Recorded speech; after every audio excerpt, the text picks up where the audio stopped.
La prise en charge pour un enfant hyperactif ou bien qui a un trouble déficitaire de l'attention avec ou sans hyperactivité est pluridisciplinaire. Le diagnostic étant fait, l'enfant passe par plusieurs étapes pour la prise en charge.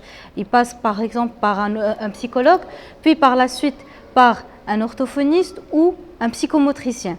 Alors pour le psychomotricien, que fait le psychomotricien pour la prise en charge? Il le prend en charge dans toute sa globalité, en commençant par son comportement.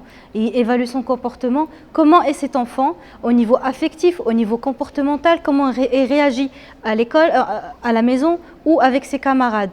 Puis par la suite, on rentre dans tout ce qui est troubles d'apprentissage. On voit quels sont les troubles d'apprentissage qui sont associés à cette hyperactivité ou à ce trouble d'attention.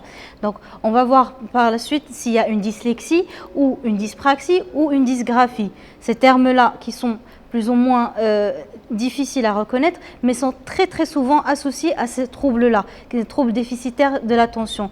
Donc un trouble déficitaire de l'attention, c'est un trouble qui englobe plusieurs dysfonctionnements.